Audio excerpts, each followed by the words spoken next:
Waking up disfigured in a dingy underground hospital after your own execution isn't your typical game opening, but Vlad Circus, Curse of Asmodeus makes it one memorable nightmare. This pixel art horror adventure throws you into a twisted tale of demonic cults, circus freaks, and parallel timelines. Is this spooky circus worth the price of admission?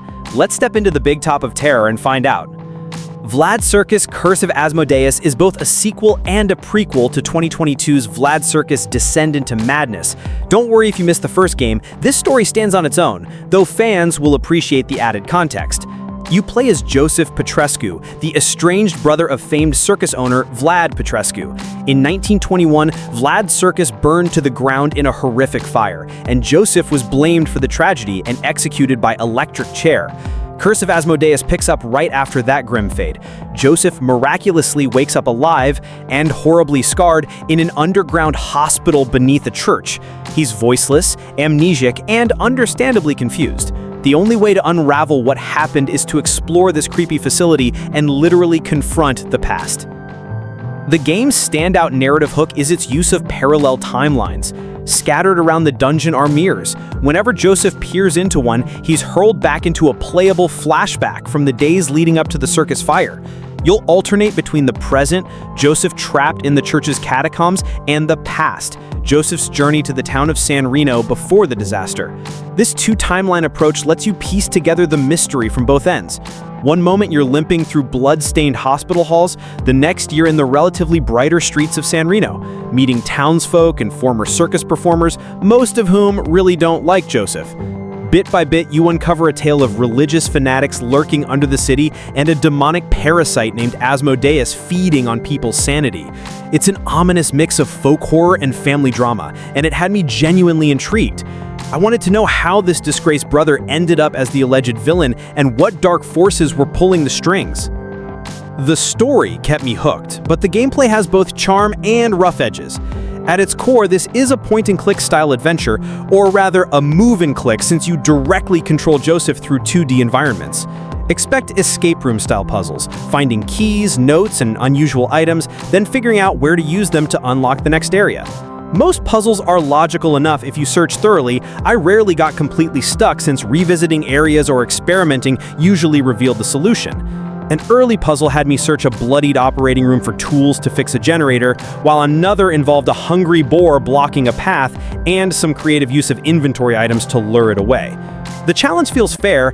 I had a couple of head-scratching moments, but each solved riddle was satisfying.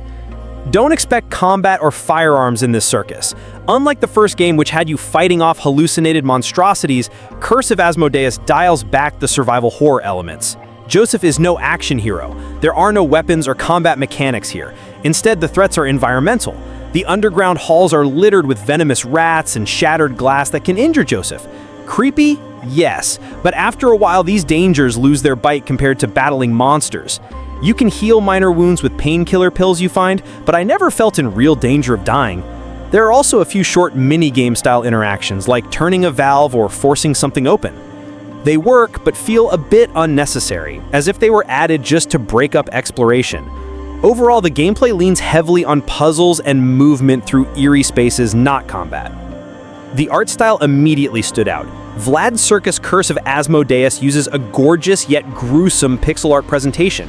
Each scene looks like a retro 2D painting drenched in blood and shadow. The level of detail is impressive.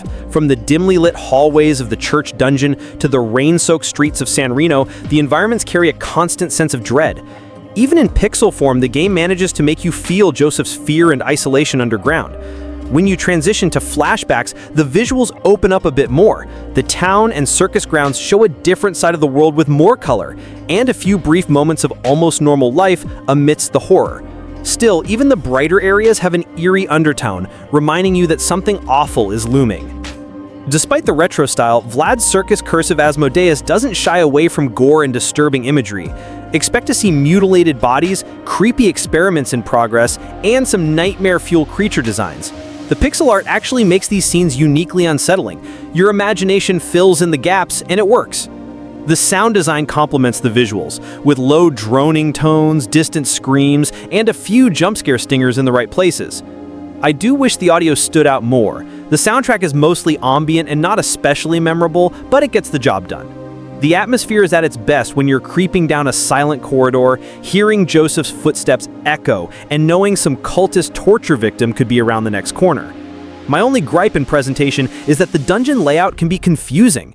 There's no in-game map, so it's easy to get a bit lost in the winding halls. A simple map would have saved me some wandering in circles. But in a way, that disorientation adds to the madness theme. When the curtains close on Vlad Circus Curse of Asmodeus, I felt like I'd experienced a nightmarish funhouse ride, one with some cracks in the mirrors but a lot of heart and guts put into it. The dual timelines are cleverly executed and kept me invested in solving the mystery behind the circus fire. Joseph's character, flawed as he is, gives the narrative an edge. It's not often you play a protagonist described as an alcoholic screw-up and possible murderer, yet you still root for him to find redemption. The puzzle scratched that classic adventure itch for me, even when a couple of solutions were a bit obtuse. On the downside, it feels less ambitious than its predecessor in some areas. The absence of more intense survival mechanics makes Curse of Asmodeus a more linear, quieter experience. Some players might miss the combat or the deeper interactions with a larger cast, but if you're coming in fresh, you'll likely appreciate Vlad Circus for what it is, a creepy, story-driven puzzle adventure that tries something different. Overall, I had a bloody good time with Vlad Circus Curse of Asmodeus. It's not a perfect performance, a few acts in the circus could use tightening, but the show as a whole is thrilling and chilling. On our GameVault HQ scale, I'm giving it a solid 8 out of 10. If you love horror, point-and-click games, or want a unique indie horror story, this one's worth your ticket. Just be ready to handle some disturbing sights and bring your puzzle-solving hat. And that's the review. If you enjoyed this video, please hit the like button and subscribe to GameVault HQ for more indie game reviews. Have you played Vlad Circus or its predecessor? Let us know your thoughts in the comments. Thanks for watching, and we'll see you in the next video.